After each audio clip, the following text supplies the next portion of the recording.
Which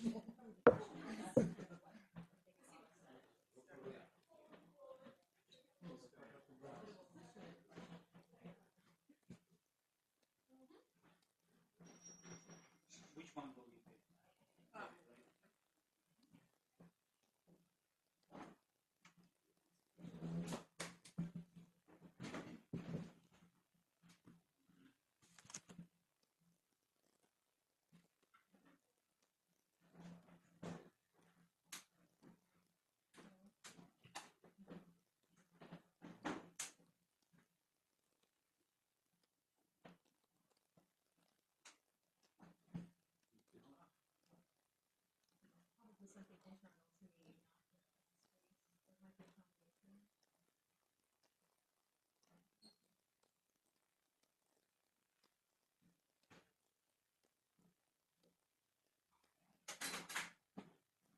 Okay, thank you for coming, everybody.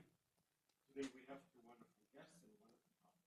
Maryna Lvovska, who is an activist, a Ukrainian activist, and a very passionate person about Ukraine and the fight and the struggle of the Ukrainian people, especially on the cultural side. Ballet, who is president of Russian America.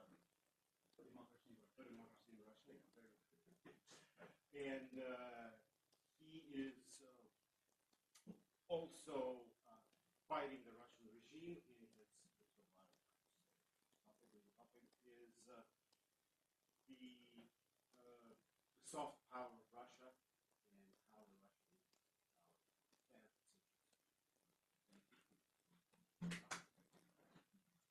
Thank you for gathering here today and for your interest in this topic.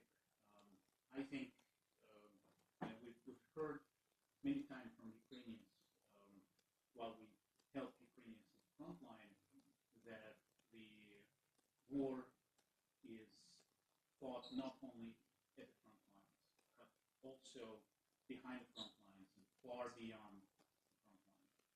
And the weapons of war is not just tanks and rockets, but also, as we probably could discuss today, is information, is culture, business, religious connections, science, and unfortunately it's something that is very close to our hearts, diaspora connections, small groups. 1, 2, 3. Small groups of Russians who live abroad in Washington, D.C., Chicago, New York, Miami, on the West Coast, all across the world.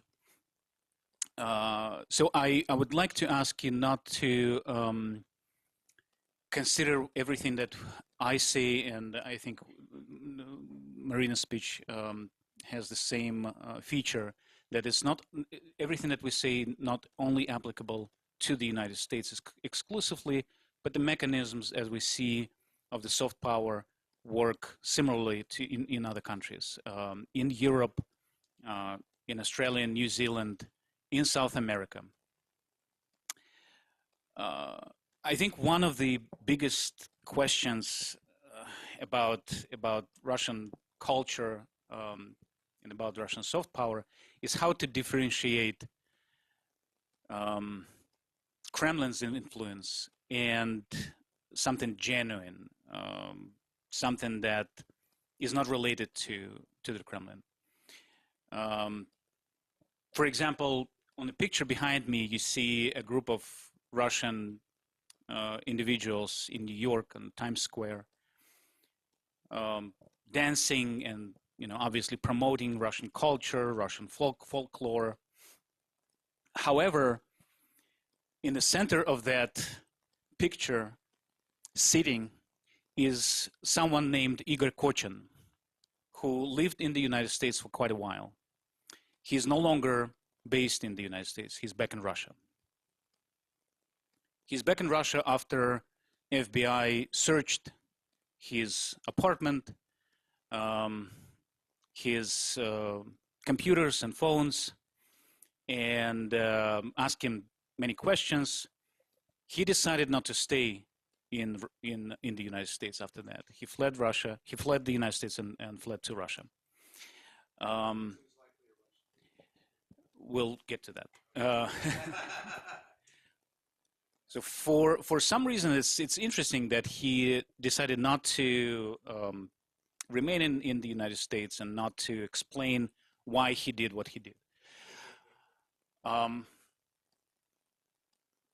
One of the things that, besides of the cultural events that they conducted on the Times Square, he was a driving force in New York of certain activities.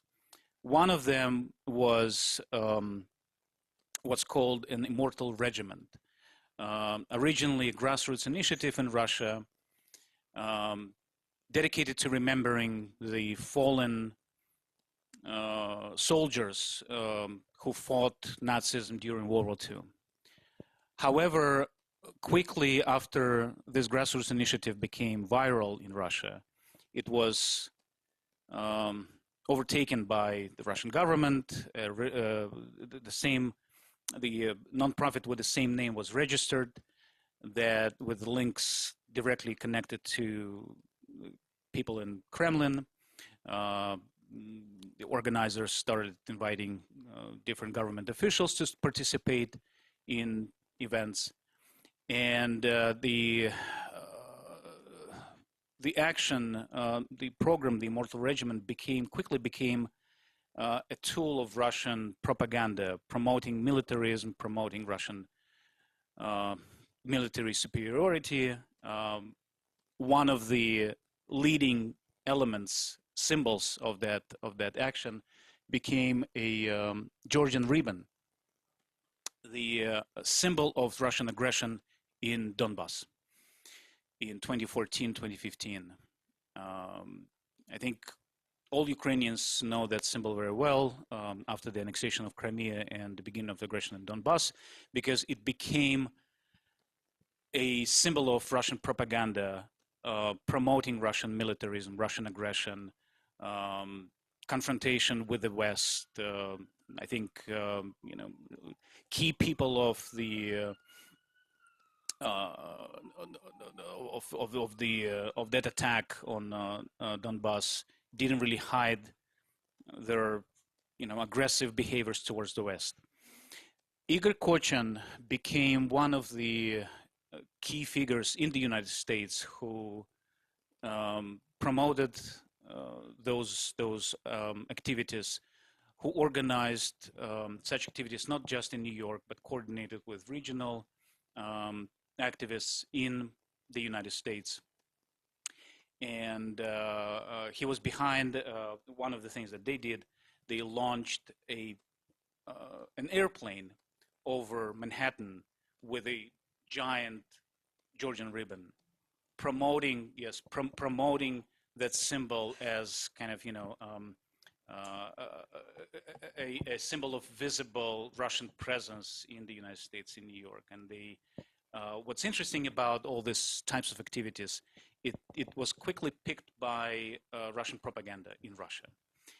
It was multiplied through different sources, through different channels, ITAR-TASS, RIA Novosti, NTV, REN-TV, and all this media outlets that are out there, controlled by the government. What was interesting about them, for us, for pro-democracy Russian diaspora, that they've never participated or promoted or even mentioned anything not related to the government activities. So everything that they did was either directly synchronized with similar actions in Russia. They stayed away from hot topics about violations of human rights in Russia. They've never supported anyone from the opposition organizations in Russia. They never expressed disagreement with government activities. They carefully synced their activities with pro-government or pro-Kremlin narratives.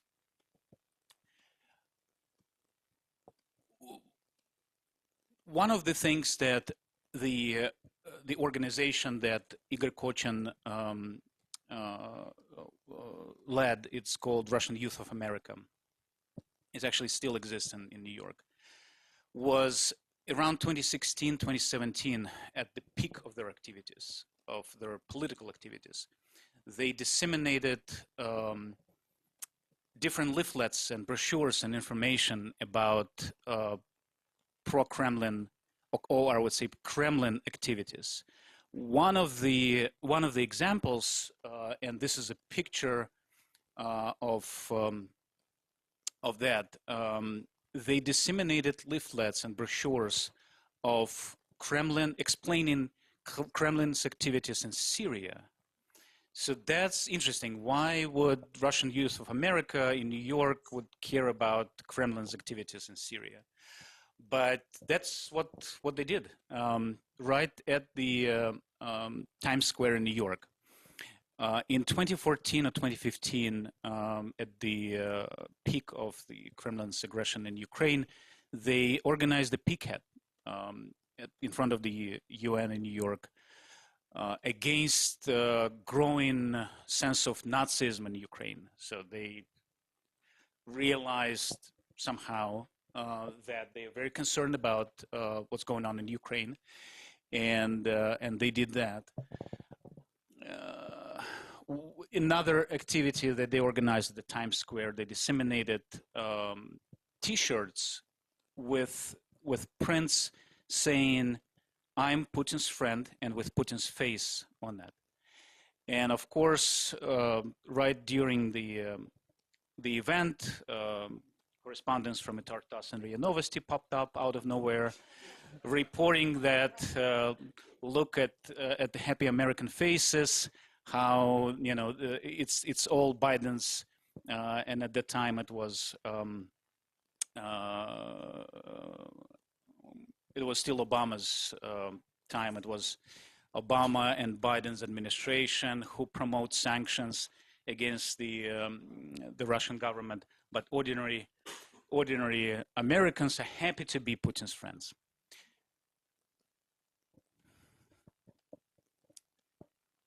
We'll move to the next figure, to the next example. This is an event that took place a couple of years ago. It actually was very recent at Jamestown Foundation. One of the speakers was someone, also New York-based individual named Noma Zarubina. She's right here.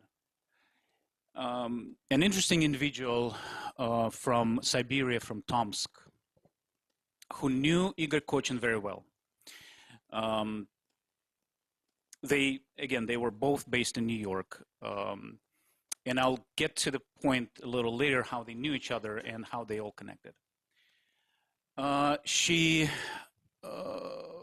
after the beginning of the full-scale invasion, she suddenly found herself opposing the war, even though she didn't express any opposition prior to that. She started joining pro-democracy opposition events, including some of our events, public events, and she quickly developed connections with prominent figures, even in Washington, D.C., including some figures in New York. All of a sudden, she was invited as a speaker, as a participant, an expert in decolonization topics to talk about Kremlin's imperialistic influence, and she spoke at one of the events at Jamestown. Quickly after that, she was invited to speak at the similar event at the Canadian Parliament. She is right here on a picture. This event, I think it was either the beginning of 2024 or end of 2023. She became a fellow at one of the Washington, D.C. based think tanks, CSIS. However, in the end of 2024, FBI charged her in lying to FBI agents for her connections with FSB. FSB is a Federal Security Bureau in Russia. It's a security service, Russian secret service. So apparently she was employed by FSB, by Secret Service, and she was tasked to build connections within Washingtonian elite in New York and influence those who she connected with American journalists, with experts on Russia. And we could see that she was quite successful with that. What's interesting about her was that we knew about her past prior to the FBI charges. And I want to circle back to her connections with Igor Kochin. So while Igor, with his friends at Times Square in New York, spoke about Russian aggression in Syria, she was the right hand of Yelena Branson, who was the head of SOURCE, which is an umbrella organization, which is an abbreviation that can be translated as Russian compatriots. It's basically an umbrella organization for Russian compatriots. It exists in many countries, including the United States. What's interesting was FBI charged Yelena Branson as well in the beginning of 2022 for being a Russian agent, an unregistered Russian agent, for taking money and orders from Russian government. Noma Zarubina was her right hand. She worked for Yelena Branson. She actually was, she represented one of the Russian NGOs at the UN and had very developed connections on that level. And this is a picture from 2019, from SOURCE conference right here in Washington, D.C., in the Russian embassy. And an interesting question is, why is Russian embassy involved in compatriot activities? It might be separated, but in that case, it was all aligned, it was all merged together. The embassies all across the world, Russian embassies, support pro-Kremlin compatriot organizations. Yelena Branson is on the left, Noma Zarubina is on the right. The gentleman on the very right is Sergei Gladish, who, interestingly, remember what happened with Igor Kochin, who was searched by the FBI and fled the country? The same thing happened with him, with Sergei Gladish, who is the representative of SOURCE in Seattle. He was raided by FBI, and he was searched by FBI, and he fled the country, similarly to Igor Kochin. What happened with Yelena Branson? She was searched by the FBI. She fled New York. She was not arrested, unfortunately. After the search of the FBI, she fled the country with the help of, you can imagine, Maria Butina, if you remember. Yeah. And now she's in Parliament. She's an MP in Russia. I have a question, like the Russian. We'll do Q&As after, so I'll. Yes.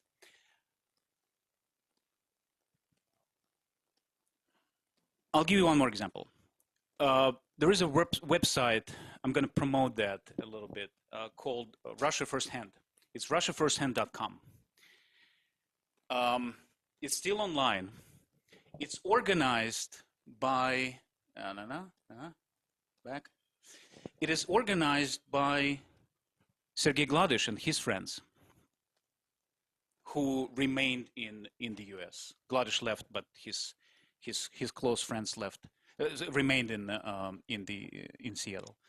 Russia Firsthand, what they do: tourism and pilgrimage, education and research, business and investment, health and wellness, immigration and others. So they promote certain a range of different exchange programs.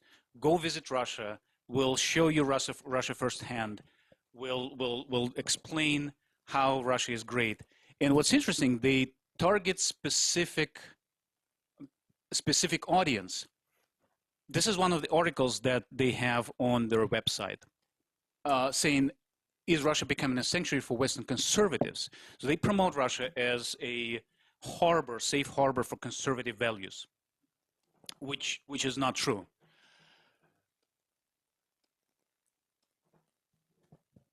In the meantime, we know that Russia itself, and Sergei Naryshkin, who is the head of the Russian intelligence, said that Western exchange programs operated before they shut it down, operated in Russia, like Fulbright, Flex, and others, is a tool of espionage for Western governments.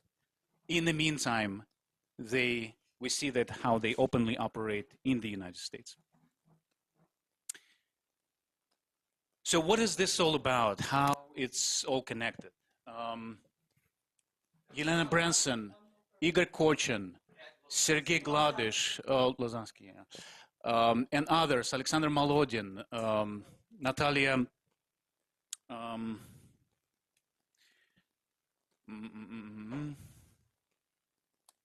Anton Konyev and others. So they are members, they've been long-term members of Source USA. It's the compatriot organization backed by the Russian government, backed by the Russian embassy. This is 2021, one of the compatriot summits. They have kind of global summits when they get together and exchange best practices, I assume. So we see that individuals who have close ties with Source USA in particular, who get together like this at this is a picture from, I think, 2018, taken at the Russian embassy. And it's one of the summit where they invited, Igor Kochin is right in the middle, Sergei Gladish right on the right side, Yelena Branson is also somewhere here. We can see that the mechanism of building that types of influence is that they bring people together. They obviously, those participants or those members of Source promote a certain politically motivated agenda, narratives backed by Kremlin or in favor of Kremlin. If we take Igor Kochin or Sergei Gladish or Yelena Branson and many others, they've had a track record of promoting Kremlin's narratives. And when we go back to Noma Zarubina, and that's how we knew about her, because we've researched the activities of Source for a long time. So when she, as I said, one of a sudden discovered her being, in opposition to Putin, that looked a little suspicious because she did not demonstrate any of that during many, many years while she worked together with Branson, with Igor Kochin, and she posted a lot of information about how it was great to meet with Russian delegation at the UN, and how Yelena Branson is her close friend, and so on.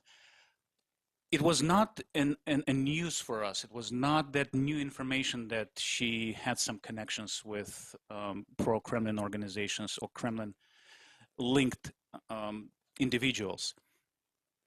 When FBI charged her in being in lying and having that FSB connection, actually, what's interesting was that she had a nickname given her by FSB, Alisa, and so it's also kind of a piece of significance because that's a label of an asset that obviously FSB considered her a valuable asset.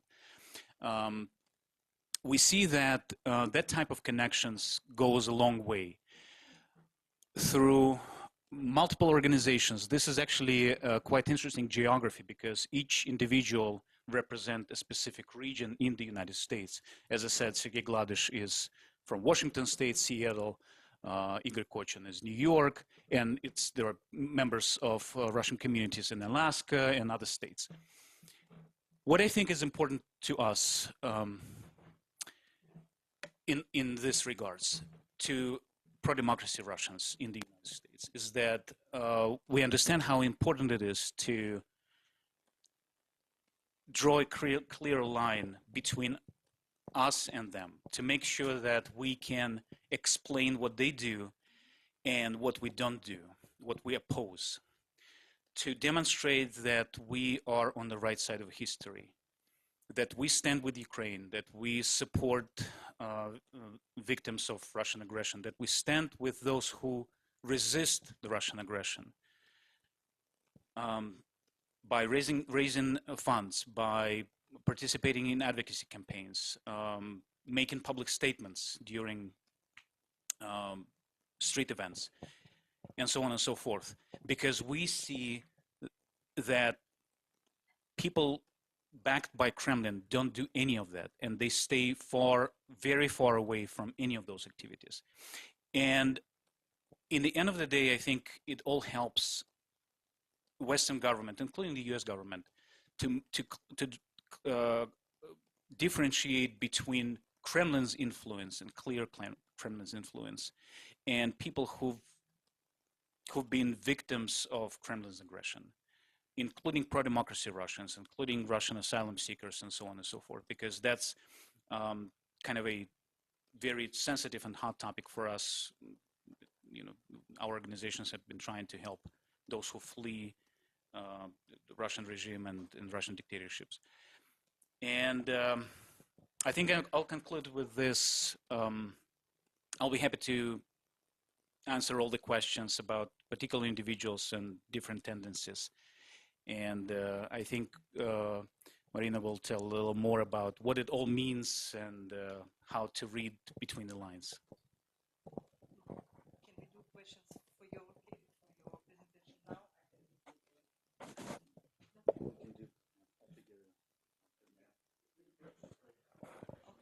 All right. Yes, please.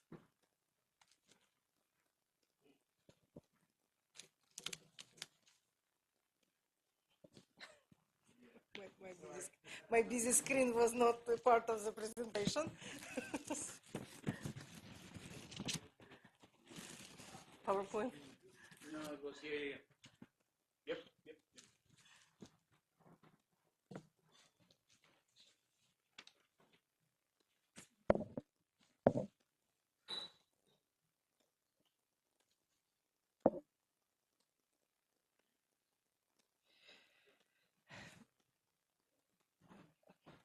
Just technical support.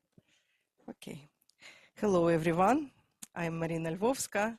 I'm a Ukrainian activist in Washington, D.C. I'm originally from Ukraine. I don't have Ukrainian ethnicity. I'm a Jewish ethnicity. I am Russian-speaking by birth, but I, from the beginning of full-scale invasion, I realized that I don't have fluent knowledge of Ukrainian language and history. I started teaching myself, and I taught myself Ukrainian with the help of Ukrainian teachers, and started using Ukrainian in everyday life and in public speaking. I didn't forget my Russian language. I still use it in family and if needed, but I try to utilize more Ukrainian and English. So this is a little bit about me, and in real life I have a career, family, and everything. It's just a part of activities that I do. I support Ukrainians and I fight on the cultural front, and that's why I was invited here to speak on behalf of my activities as a Ukrainian activist. So Cancel Putin, not Pushkin. This was the slogan of the informational campaign of Metropolitan Opera leading theater of United States, one of the world's musical cultural center. It is amazing how Russian culture manages to be the only present soft power that justifies aggressive Russia's policies. Why, despite of brutal war in Ukraine and Russia's international isolation in many areas, we still often hear this question: what does culture has to do with it?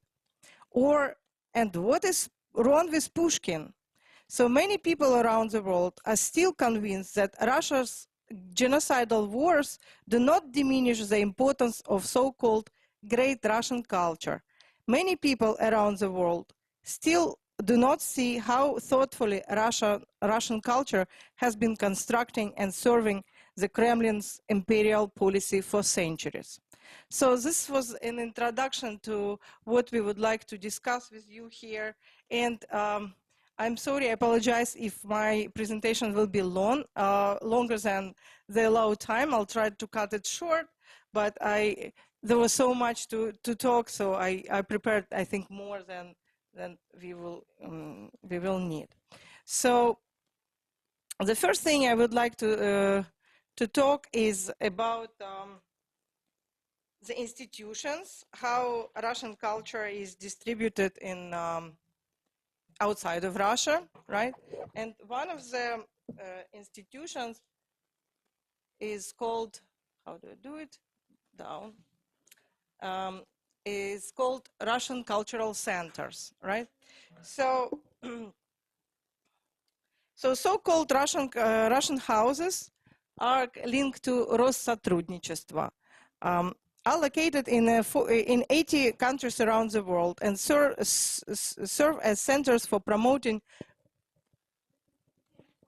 Russian culture abroad. They organize exhibitions, programs, provide grants, and so on. Essentially, by leveraging cultural potential, they influence foreign citizens and create a positive image of Russia in the world. In addition to Russian houses, there are a number of Russian governments and non-governmental organizations engaged in roughly the same activities. For example, Ruski Mir Foundation. With the start of the war, with the beginning of the war, the activities of some Russian organizations were curtailed in European countries. However, far from all, as some continue to influence the global community.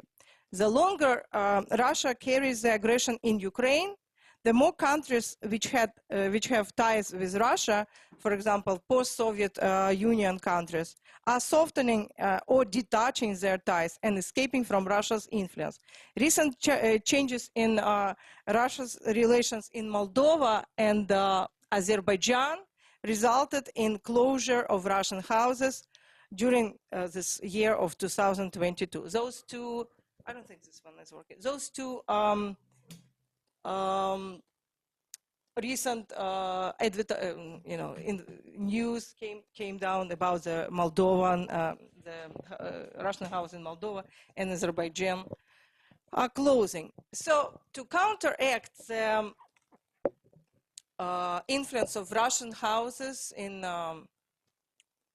other countries, Russian activists, for Ukrainian activists like me, like myself, and Olga, she's present here, are attempting to resist the influence and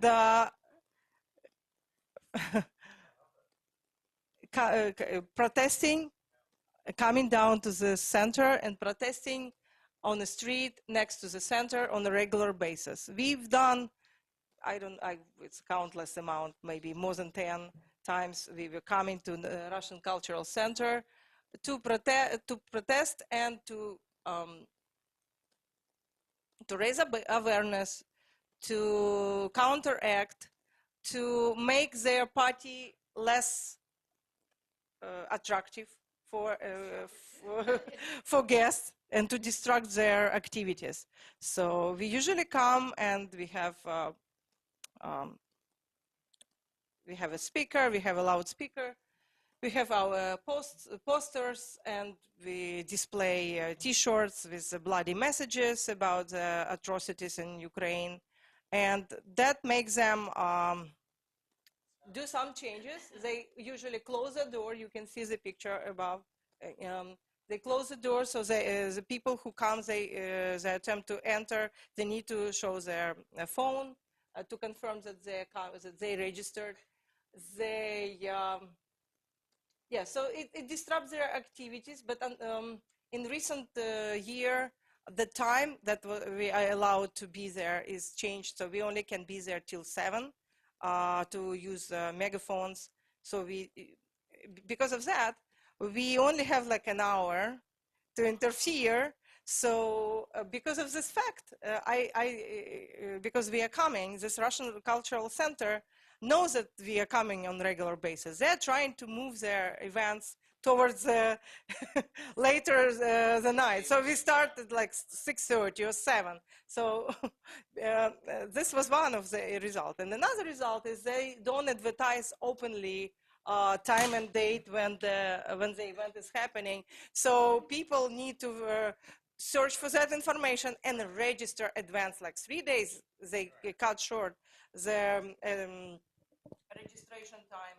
So I think they are noticing our presence on their site, and it makes their life less comfortable and their activity less productive.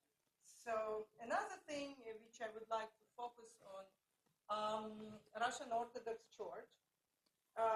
It can be signed out as a separate institution of Russian soft power, whose activities extend far beyond Russian borders and operate in the West as a Russian Orthodox Church outside of Russia. The Rokor Church has long operating in collusion with the Russian government, and through its branches influences people throughout the region where Rokor Church exists. The Rokor is creating an unprecedented opportunity to influence the parish in neighboring countries and advance their own agenda.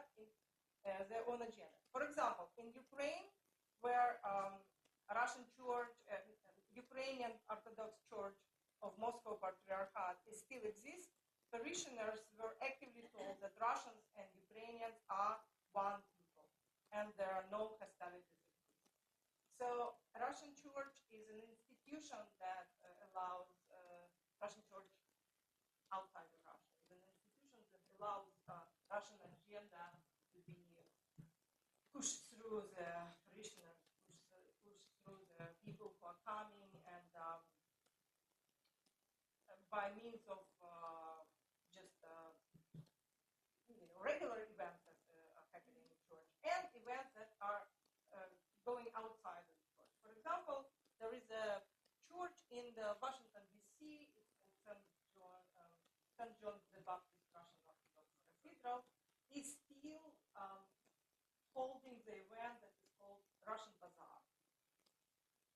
There are not too many events with the name Russian Bazaar in the United States, but this one is one of them, and it's still exists. So, this should be the second slide. Let me do this one. So, Russian Bazaar is a long tradition of this church, and it never was displaced, it never was cancelled. It's still ongoing. Because of this fact, Ukrainian activists are coming to their side for 3 years in a row already, and make a big difference in the party. So during past 3 years, we were coming and turning on sirens, repeating messages using megaphones and speakers, and we usually have police.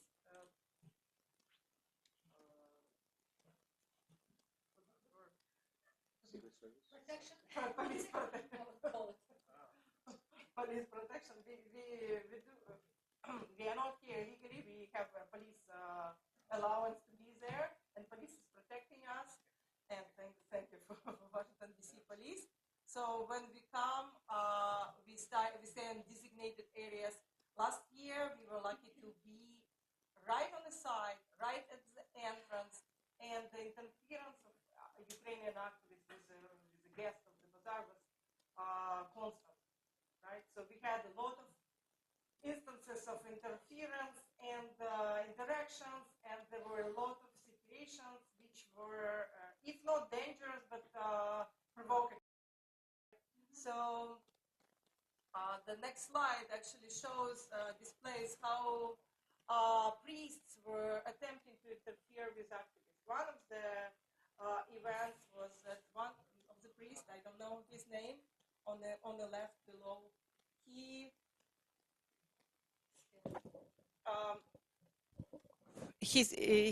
stopped by me, started talking to me, asked me if I'm being paid.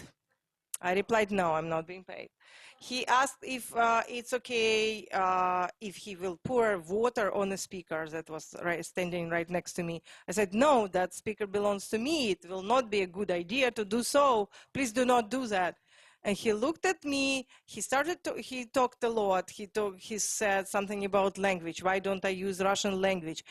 He said that he knows Ukrainian, he lived in Donbas region, that's why he knows Ukrainian. He tried to use Ukrainian as a cover, but his intention was actually to damage my speaker, and he did so. He poured water on a speaker, and I was looking at him while he was doing, when I glanced at the speaker, water is on the speaker, I say, why did you do that? You know, you did that. He said, no, it wasn't me, it was you, and I'm sorry for the language. He said, you peed, and that is your pee on a speaker. So that was the message what was conveyed from a Russian priest in Washington, D.C. I said, no, it was you poured water. So that was our interference, and there was another episode when I did something that I didn't realize was wrong. I actually stepped on the ground of the church, so I shouldn't do it next time. I'm lesson learned, I don't do it anymore. But at the beginning of our protest, I attempted to reach out to the gentleman on upper right corner and place my megaphone with a siren or Ukrainian song, and he did his, he get out of his, jump out of his pants. He jumped around the table to actually follow me and to push me. And it was, the church is located on a little hill, right? So he pushed me from that hill. So I was about to fall. Thanks God I didn't fall, but it was really risky situation. So he was very aggressive, very directly aggressive towards me. And there were some other cases when people were, the priest in the center, he came out with a big camera. He wanted to photograph us, right? And the way they photographed us, they did multiple pictures, one after another, very, very fast, right? Frequent pictures. And because of that, when I was talking, I closed my eyes at a certain moment of time. And that was exactly the picture they picked, right? For promoting that crazy Ukrainian activist came to their, to Russian bazaar. So they tried to picture me as a crazy person or something. So this is how they worked. So we were coming to their event 3 years, and we are not stopping. We will be there. We'll be back again. And the feedback from guests. We have access to their chats, to the people who attend this church. We have access to their Telegram chats. We see what they write, and like, oh, did you go to the bazaar? Oh, well, I was there, but sirens were so loud, so I escaped like after an hour, so it was not very pleasant. Like, and then some like, oh, sirens again? Yeah, for the 3rd year. And like, yes, and this is how it should be. They should learn that this is how it will be again. So this was just to display what we brought, what were our pictures, our displays and messages, and I had enough courage to wear this, Russian national outfit, sarafan and kokoshnik. It was all covered in blood. I wasn't enjoying it, but just for to display our feelings, what we actually think about it, I was wearing it. So, to demonstrate how the guests and the performance at the Russian Bazaar were actually used by Russian state media and propaganda. We found this article about, I'll try to translate, hundreds of Americans came to Russian Bazaar in Washington, D.C. So this article came out in 2024, immediately after Bazaar happened, right? And so that article listed people who were performing there, and few of the faces from that Bazaar and performance I recognize in the source picture that Dima showed to us. So even though source, it's not here. I have it on my other slide. So even though XORGs no longer exist, but people from it still exist and help Russian propaganda through Russian church and Russian Bazaar. So, and the next thing I want, and the connection of Russian church and the Russian embassy was clearly displayed this year when newly installed Russian ambassador Durchiev came down to the bazaar, and it was a big deal for parishioners, for people who were there, to find a spot where they can safely picture or interview Durchiev, because everywhere they go, there were Ukrainian flags, sirens, Ukrainian activists. They had, hard time finding a safe, quiet spot to do so, to take pictures and to take interview from him. And this was a post from Russian embassy during 2024, February 14, which shows that the priest from Russian church, Viktor Potapov, attended the event, purely propagandistic event about Ukrainian Nazis, ruling Ukraine, and all the Kremlin's propaganda narratives were in that post, and Russian priests were attending it. Okay, so what else I wanted to cover in allowed time? So Russian language and literature is a very, very deep and broad topic. And I'm sure we need to come back to it and in another discussion, but just to display how Ukrainian activists are resisting its influence, right? I wanted to show that numerous festivals and events are still going on in diaspora, Russian-speaking diaspora, and one of them was the Constellation Festival, which looks a purely innocent event that served to enrich kids' childhood and promote arts and literature and develop children's ability to be on stage and so on and so forth. But the way they presented on a website, on social media, was like war is not existing for 3 years. The way they carried out the messages were приготовьтесь к волне эмоций, красок, незабываемых впечатлений. So get ready to the wave of enormous emotions and colors and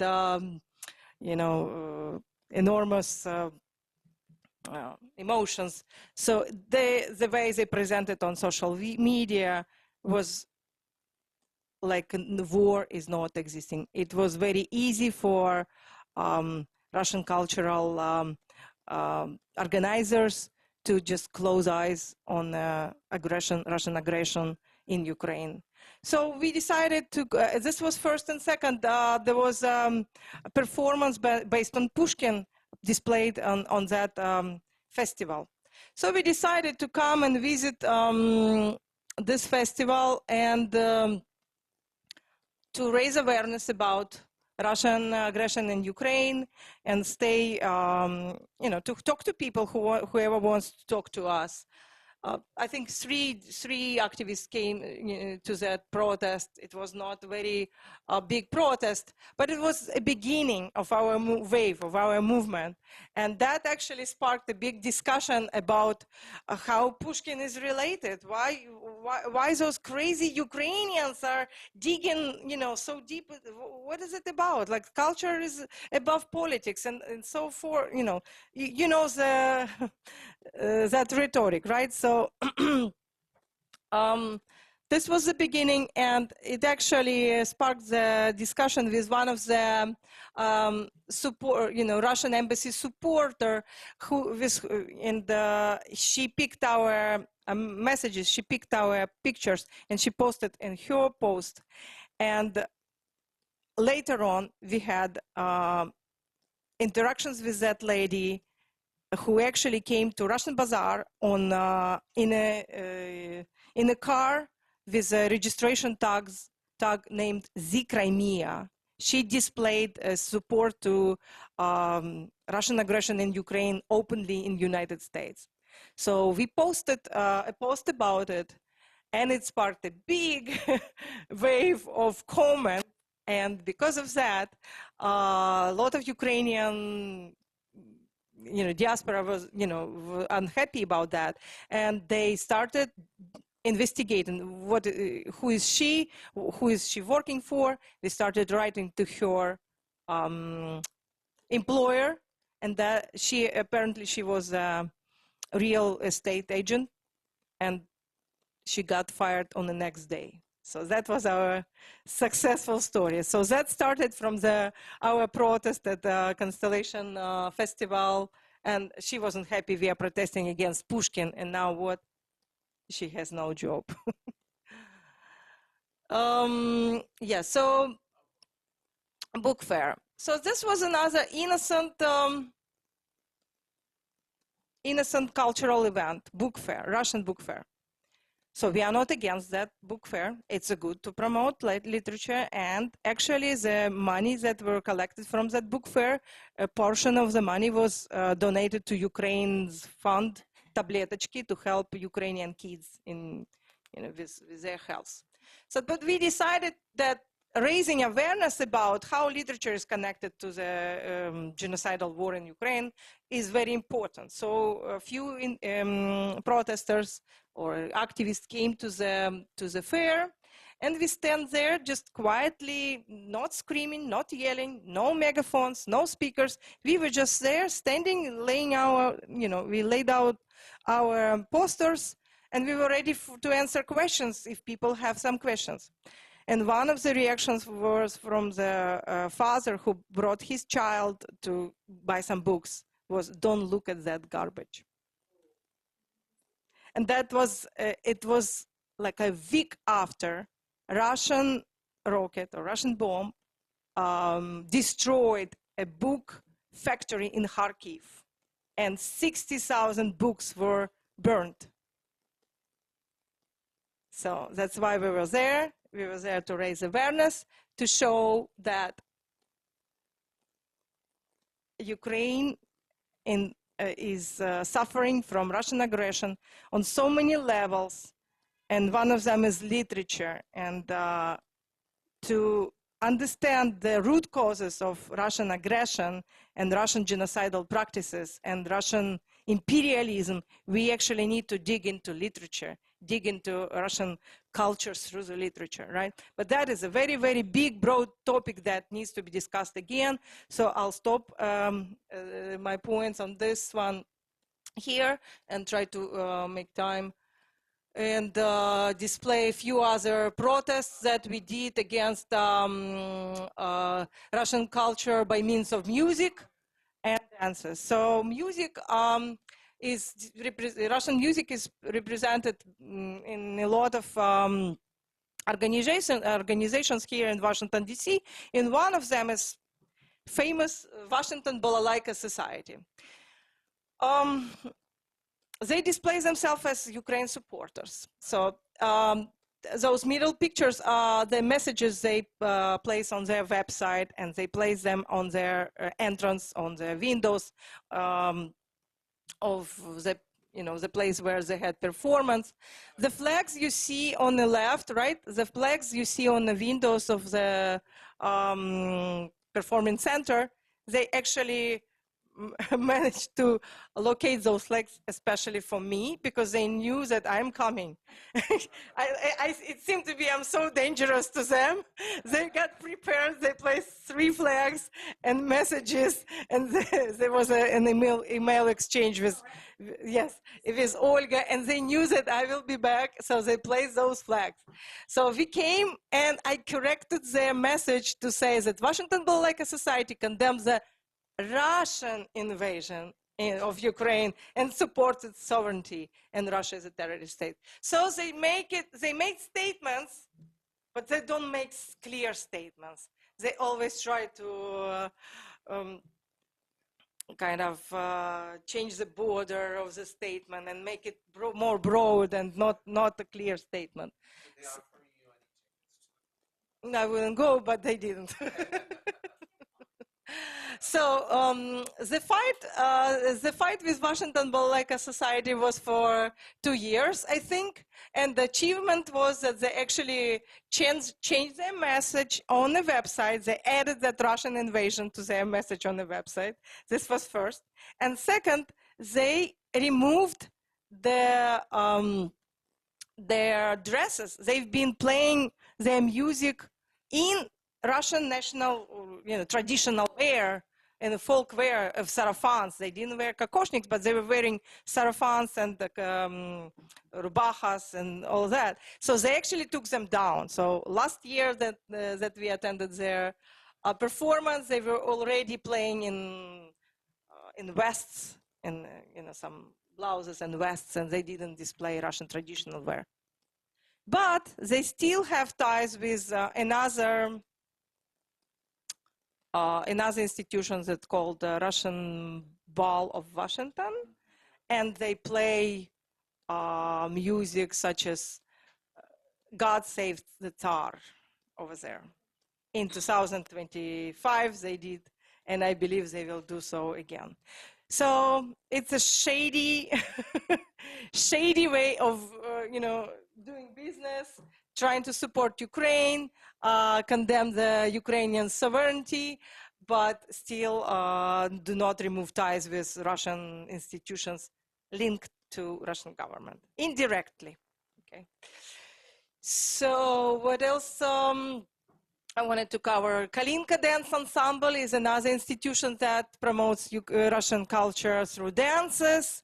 And it's another gray area where they're trying to say that display themselves as friends with Ukraine. And they wrote their message that the war in Ukraine is actually a terrible tragedy with no cause. So like by reading this, one can never understand who caused that tragedy, who is an invader, what actually happened. It's not understandable. That message is displayed on their websites till now.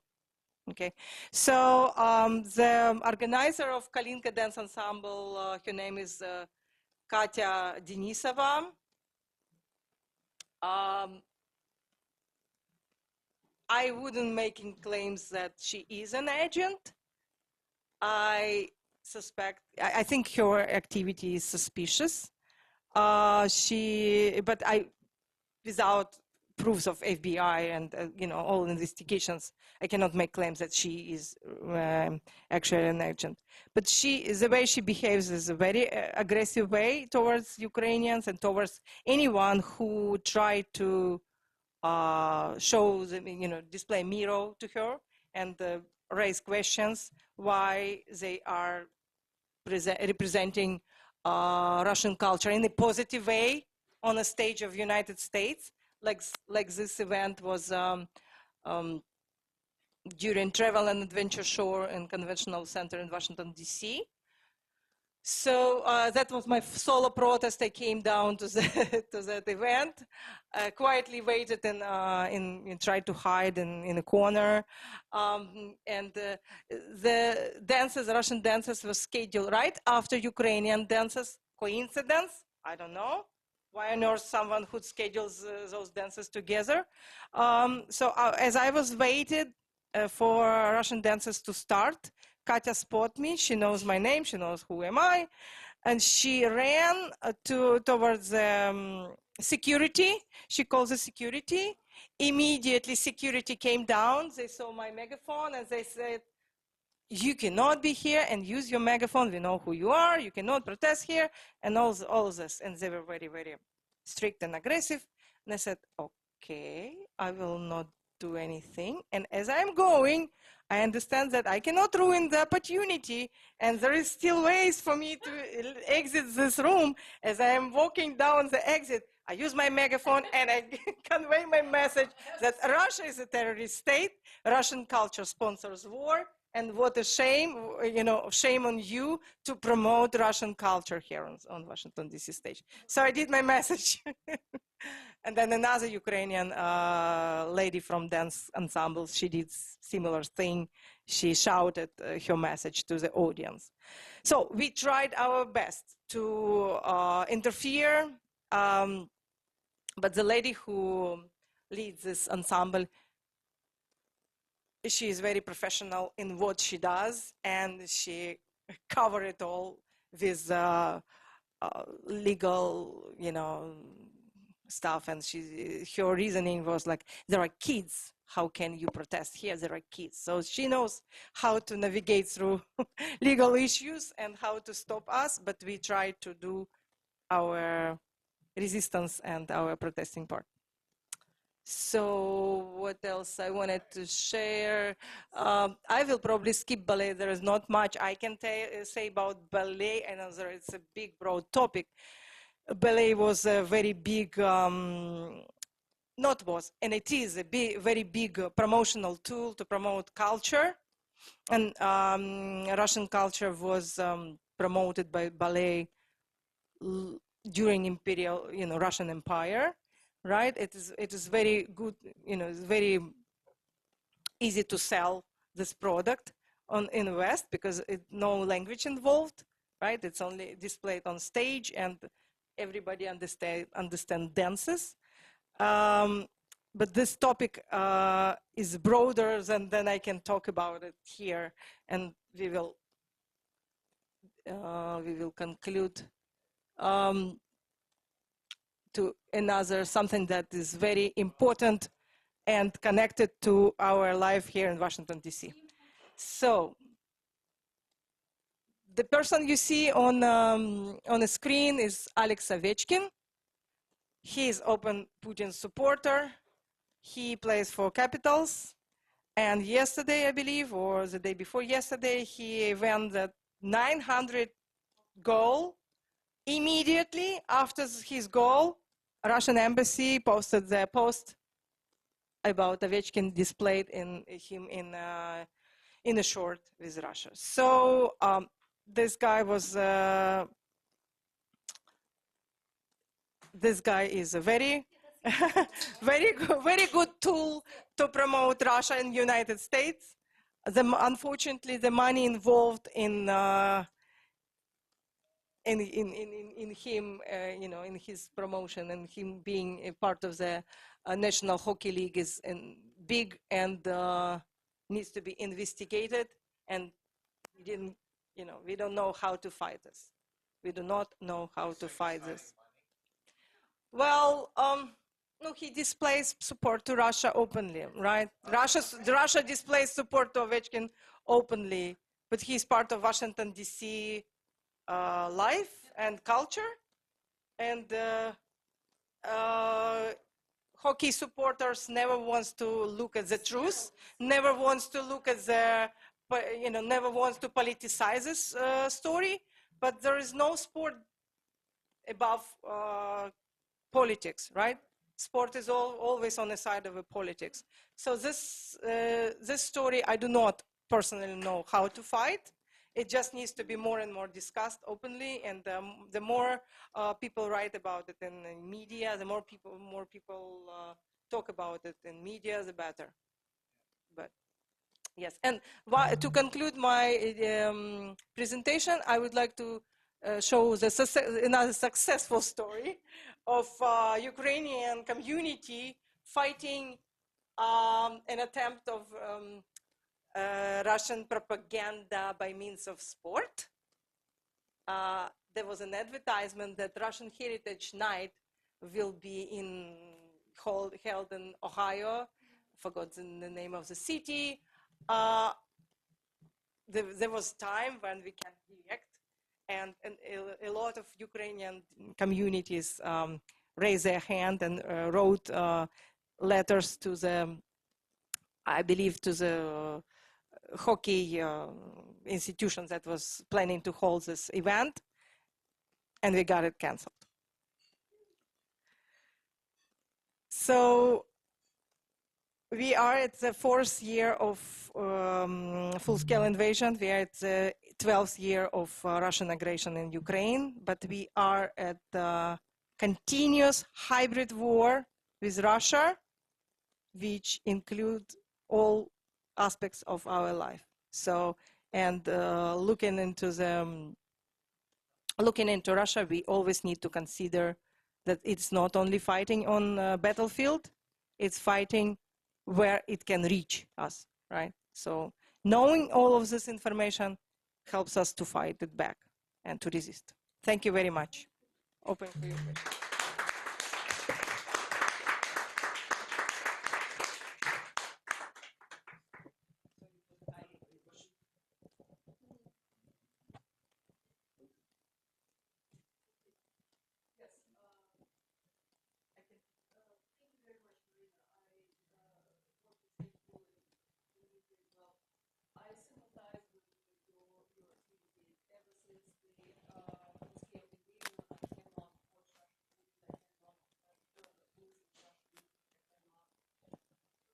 Consume any product of Russian culture unless I know that they are written or produced by oppositional authors with whom I'm sharing the same beliefs. I actually may want to join one of your activities. Dmitry, I have a question for you. I know among the people whom I know of Russian origin who live in the US right now, I have strong circumstantial evidence, let me say it like this, that they are on the payroll of FSB. I know one couple, and I know 2 females and 1 male character who are in the area. Is there any task force in FSB whom such individual should be reported and they would be then subject to some sort of an investigation? What's the mechanism of taking an action against them, a real one that fights? You mean FBI? So first of all, FBI has a hotline. So on the FBI's website, concerned citizens can report any activity that they're concerned about. It of course goes to kind of their general mailbox, and I'm sure that it go through all of that. However, we can discuss this together. There are avenues to deliver messages more efficiently, and we think that one of the things that our organization was created in 2021, and we started organizing street protests against Putin all across the United States. However, we quickly understood that organizing street protests is not enough to continue as an organization. And one of the things that we started in 2021 was a project we called Agents. And what I showed you was the result of some results of that project. It's basically research of pro-Kremlin activities in the United States, data analysis, connection analysis, and so on, which we discovered quickly that is information of interest of different agencies and organizations. We partnered with different investigative media, Russian investigative media. The Insider, we cherish that connection. The Insider posted a great series of articles actually covering pro-Kremlin activities in the United States, Germany, and France, if I'm not mistaken. Very in-depth analysis, coverage of that. I highly recommend that article, and I can send. You can look it up on the Insider's website. So that's the purpose of us doing this. We're not just doing this for us. We're doing this for other consumers to take this information and take it somewhere else. I mean not somebody that lobbies with government's influence. Somebody who is an agent of influence, who tries to move the community, who organizes or promotes cultural events and that kind of thing.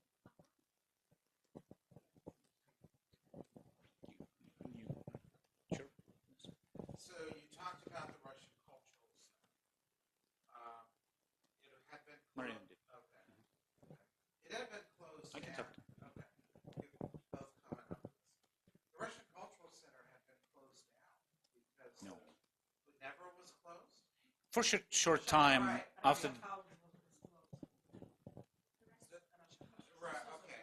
But the Russian Cultural Center, I thought, was closed down because there was a report in the Washington Post that several of the people were thought to be agents. And It's actually so it postponed its activities due to COVID first. Then in 2022, the full-scale invasion started. But we saw when I think even in the end of 2022, certainly in 2023, they started sending emails to former participants of their activities and kind of welcoming them back and inviting them to, promoting some upcoming events and film screenings and so on. So it never. What's interesting about the Russian Culture Centers is that the Russian Culture Center, Washington, D.C., is directly sponsored by the Russian government. So it's a part of Россотрудничество, which is their government agency. so was the trade mission. The trade mission Yeah, just shut down entirely. that was due to sanctions. Okay. Yeah, and it was done early. I think it was 19, 20. Yeah, it was. Do you remember a woman named Susan Lerman? Yeah. Okay. Yeah. It seemed like she got caught up in some of this Russian spy network. She legitimately wanted to promote Russian history, art, and culture through American University and was putting out all this money. And then the FBI started investigating. And she was, I don't think, ever formally charged, but it led to a lot of Russians in art and culture that were sanctioned or heavily controlled. Well, what was the year? I think it was 17. Maybe Nadia would remind me. Washington Cathedral, 17, 18. There was an interesting event organized with support of that lady, Susan, called Concert for Peace. When the Russian embassy rented Washington Cathedral for one night, and they brought from Moscow the Gergiev and Matsuev to, Gergiev is a very close Putin's friend and Putin's tool. Project, one of the Russian investigative media, did a good investigation against him. There was a good article about him. So they invited him and the whole Mariinsky Orchestra to play in the cathedral. And the reason why they did that, because at that time, Russia changed the ambassadors. Ambassador Kislak was sent back to Moscow. Ambassador Antonov was brought from Moscow to Washington, D.C. Nobody wanted to meet with Antonov. Antonov was under EU sanctions. He was not under US sanctions, but he was under EU sanctions for his aggression in Ukraine. He was a military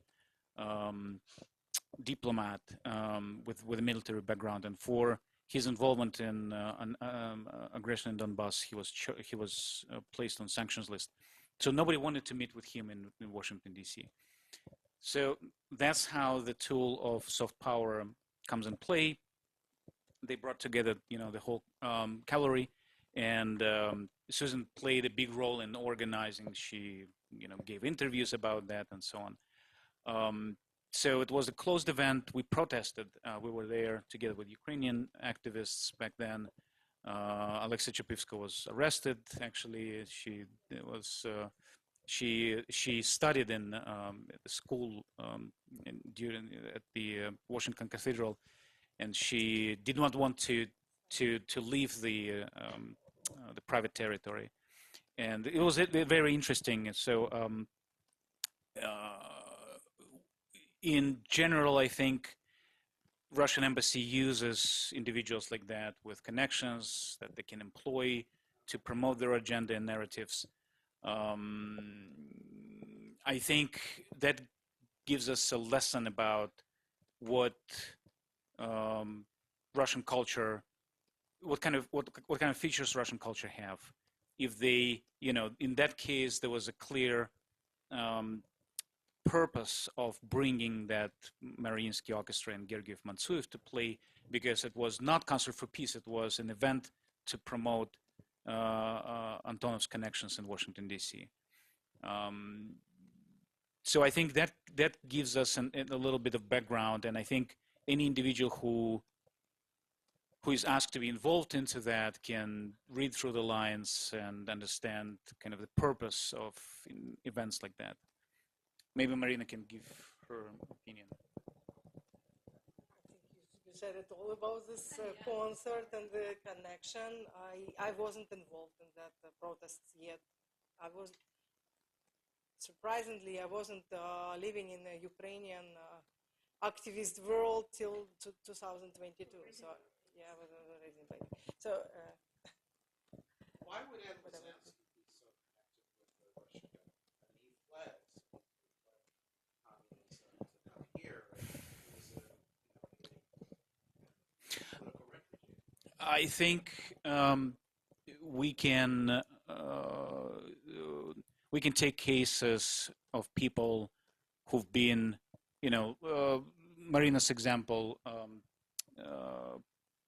Father Viktor Popov from St. John's Cathedral, Potapov, I'm sorry. I think he's never lived in Russia. He was born in the United States. However, he is one of the frequent visitors of embassy events. He coordinates with the embassy very closely. From what we heard, and maybe I cannot speak on, about Ed Lozansky personally, but I can assume that there are individuals who, like, Viktor Potapov, who have very warm feelings about Russian Empire. And they see Putin as a restorator of that, imperialistic tendencies, imperialistic greatness. Maybe Ed Lozansky had, some nostalgia about Soviet Union, and he saw Putin as a kind of, restorator of the Soviet borders. Obviously Viktor Potapov is someone who feels very, in high regard about, the emperor and the Russian Empire, all these things. And they think that Putin restores that greatness. We actually see the opposite. We see that Putin demolishes the rest of what Russia has, the Russian culture, the Russian influence, the Russian diplomatic ties, the Russian economy, Russian people, and so on. We see it differently. I think it's a big mistake of individuals like Viktor Potapov or others who might have some kind of, pure, admiration of Putin. I assume that some other individuals might not have that pure admiration. That might be, there's some other influences and motivations against that, behind of that types of connections with the Russian embassy, source, and We know for sure that Yelena Branson, it's actually, I recommend everybody to read FBI's accusations that was posted on Justice Department website. They said that Yelena Branson received government's money that she did not report. She was in constant connection and received government's orders from FSB. She was actually charged into visa fraud because she invited FSB officers to participate in conferences in the United States that never took place. So it was a way for them to kind of smuggle in operatives. You know, I don't think that she had any pure, you know, admirations of Putin. It was, we saw how it was financed, it was directed, she was kind of on a payroll, and that's what she was charged for. Victor and Eugene, you next. May you next one. You first.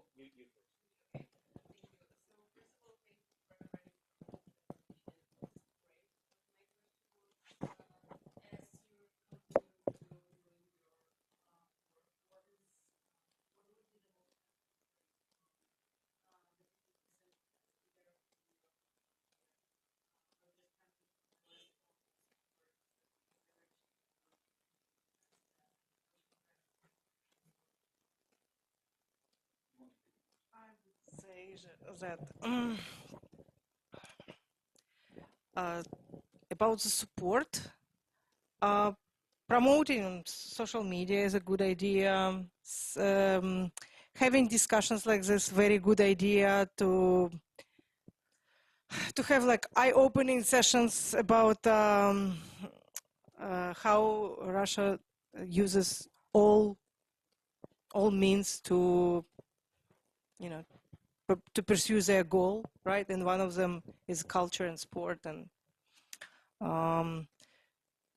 discussions like this, social media, financial support. I don't need personally financial support. I'm not an organization, I'm an activist. What will be helpful to see information like Dima mentioned, how we can influence how can we have results from our findings, right? I've personally collected a list of people that I consider myself as agents, but I cannot make this claim official, before the investigation of FBI.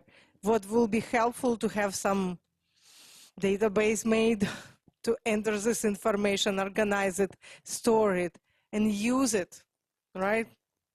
We don't want to harm people, but we want to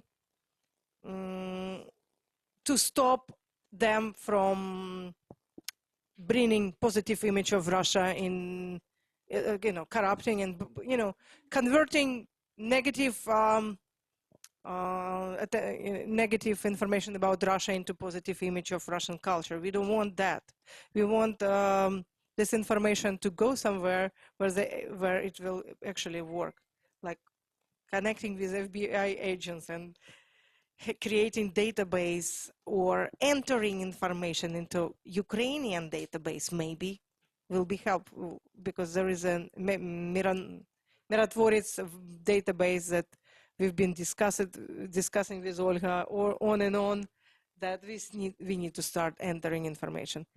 Even though it's not, people didn't commit crimes, they didn't do anything bad, but they display open support to Russia. We want that to be registered somewhere in the database where everybody can access.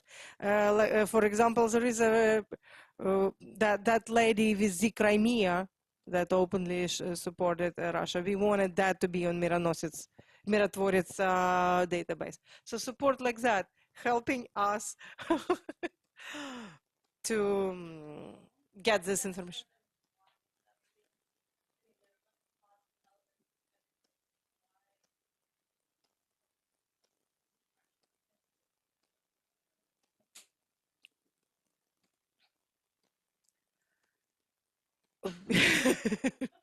We should start from the very beginning. So we are not against Russian people, as you see. We are here in the Russian house, right?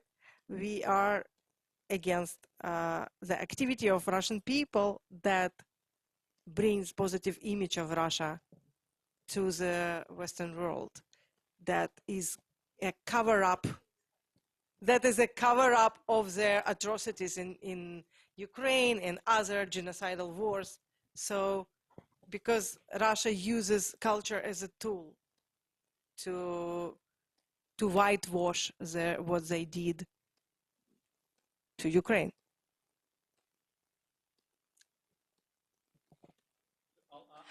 I understand your concern. I was ready for it if you see. But if you would bring more arguments, why do you think it's not a good idea to do the activity what we do? I would listen. Yes. Appropriate? You mean this image of matryoshkas?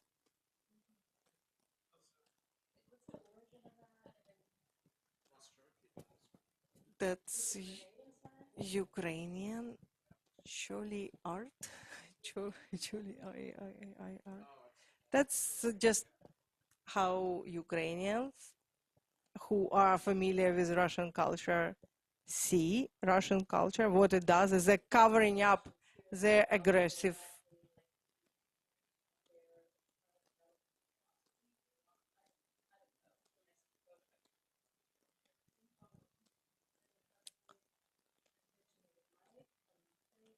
That's from Ukraine. That's from Ukrainian activists. So what exactly bothers you in that picture? Yeah, yes. Oh, okay. So the Ukrainians during this war.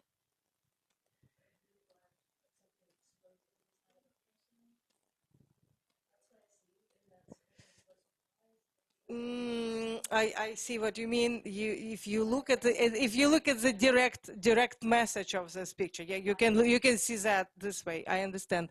It is not to show the jihadist or self-bombers. No, it's a symbolic display that matryoshka is a Russian traditional nesting doll, is often offered at Russian International Night or Russian Bazaar and everywhere. It's a metaphorical meaning that what is inside Russian culture is actually atrocities, war crimes given to other nations. But the matryoshka is a cover-up. It's not to display that as a self-bomber or we wanted to, and you know.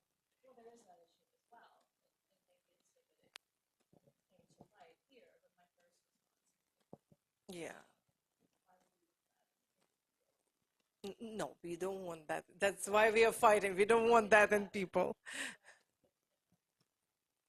But thank you for bringing it up. Maybe we can continue.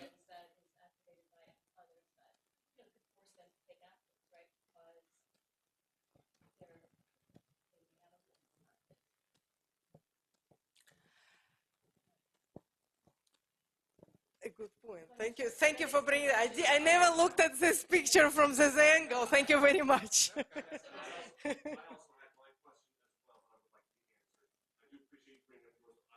Sure.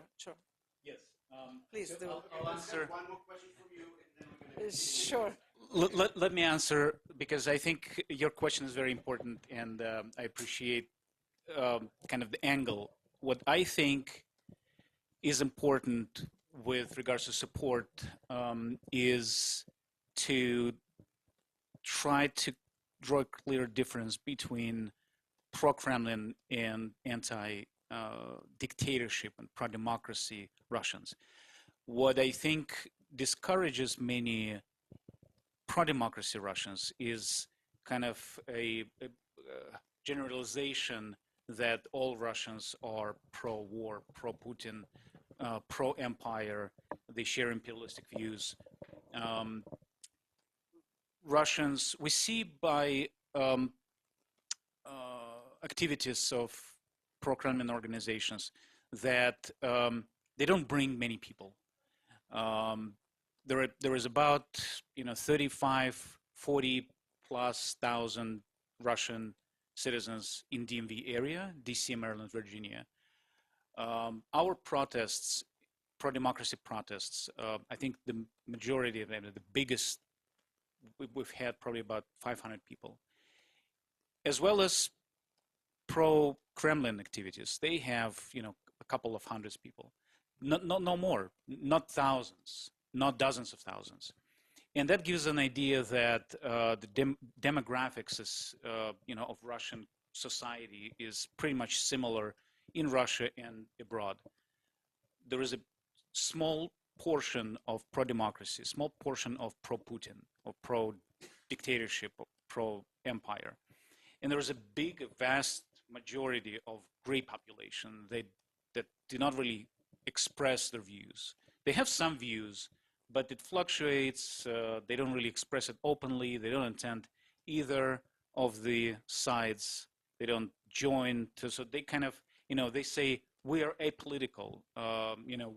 Politics is dirty. We don't want to talk about that.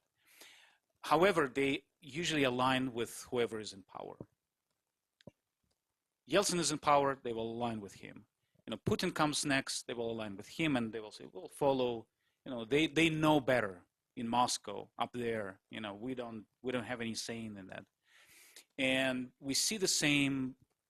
I don't agree with that. I think it's bad. I think citizens have to be active. Being a citizen, it's an act of, courage. That's what we see in Ukrainians. Ukrainians demonstrate to us, to all of us, what citizens are. It's to be active, to fight back, to stand up. Americans do that too, in many ways and forms. Throughout the U.S. history, we've seen many cases when Americans demonstrated that they really believed in what they fight for. And I think what we need to see from Western governments is that, partially it's our job, but we want to see kind of, the response that if we are active, it's recognized. Recognition is important, and making sure that people who play in hands of Kremlin, they are held accountable, because we see, like, for example, the case of Anna Netrebko, right? Also a good case. Russians talk about that a lot. Is Netrebko good or bad? The thing is that she went to Ukraine. She met with really terrorists. She held a flag. She said, well, I didn't know what the flag is. Right, okay, you didn't know. If you want to be on the right side of history, go to Ukraine now, hold Ukrainian flag instead. Demonstrate that you're on the right side of history. Simple as that. And I think it can be applied to cases like Zarubina. If she wanted to demonstrate that she's on the right side of history, she needed to really, express that. If Igor Kochin says, well, we are against politics, we are apolitical, we don't participate in politics, well, demonstrate that. Demonstrate that you don't align with the bad side, with the side of the evil. Because what Ukrainians, I think, don't see in Russians is that, they don't see that kind of clarity. And I think it's on us. We have to be clear about our intentions.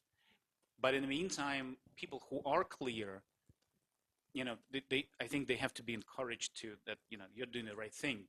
We support you, we're with you, we see you. And we hear sometimes that from Western politicians. What was the recent example? I think it was the October 30th, the day of the political prisoner. And many European leaders, many European embassies in Russia kind of sent that message, spelled it out, that we see you, those who resist dictatorship, we see you, we kind of recognize you, which is the right message. But in the meantime, we see things that don't really align with that. So I think the more clarity we see about our intentions, about our recognition of our efforts, the better. Sorry for the long answer. Thank you, Dmitry. There's something that I didn't see in the presentation, and you can let me know if you have any knowledge of this. Equal opportunity offending. Multiple ethnic groups have organized crime groups, such as the Italian Mafia, Japanese Yakuza, Chinese Triads, Russian, I think it's like Bore or something like that. To your knowledge, didn't know whether Russian organized crime tends to be like pro-Kremlin, neutral, or pro-democracy, because I didn't see them. Good question. It's actually a good question.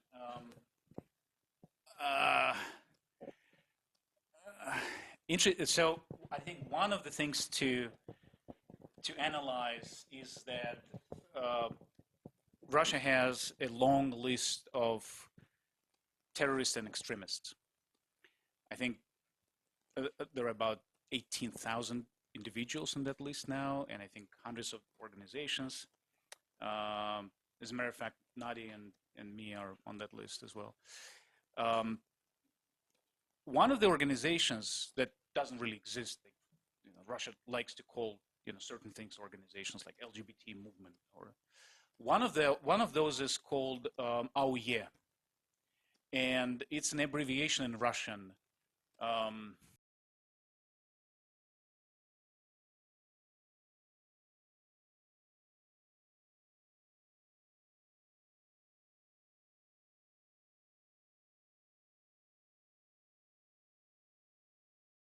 Specific moral principles.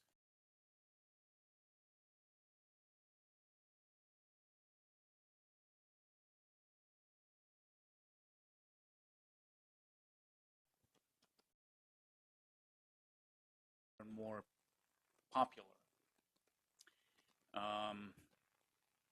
However, the mentality and the kind of list of norms is not organized crime. It's kind of it's something that comes along, but not really, they're not equal. And we see that with organized crime world. I think Putinism and Putin's dictatorship really does not like any alternatives. So if, in 2 words, I think I can kind of summarize that if organized crime exists, if it has not been targeted by the government, it means that most likely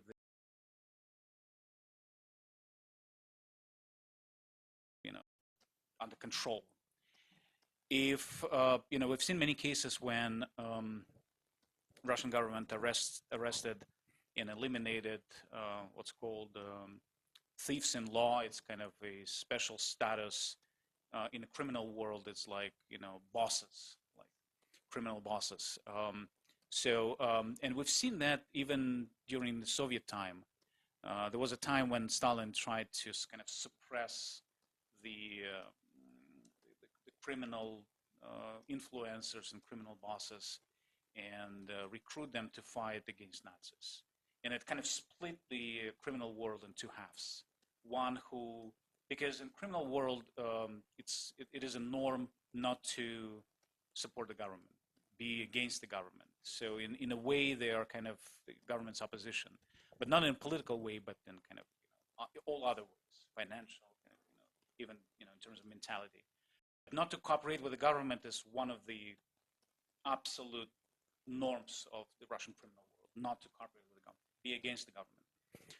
And I think in many ways the Russian government, using kind of secret service and other tools, try to, of course, take it under control, suppress it, go after those who don't get along, eliminate them, imprison them, and make sure that they don't have any real opposition, not political, not financial, not even, as I said, not cultural, not business or religious, any opposition. And that's kind of what gives people and experts a sense that really Russia is kind of a full-scale dictatorship now. It's not just an authoritarian kind of, it's full-scale, almost totalitarian dictatorship. You maybe Maryna?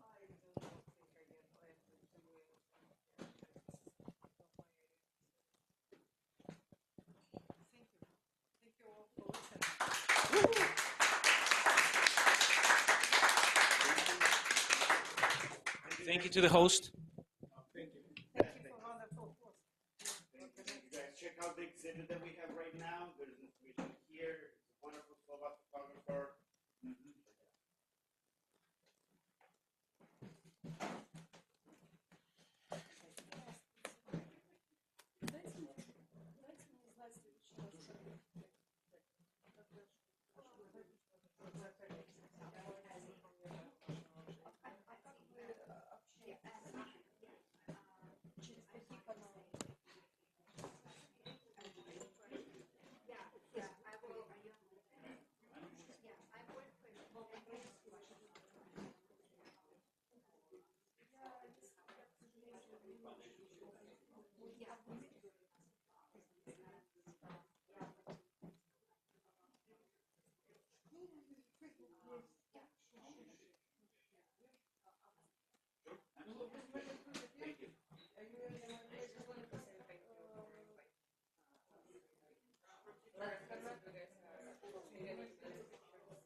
Absolutely. So in this case, so the House of Free Russia, they have and you can either send your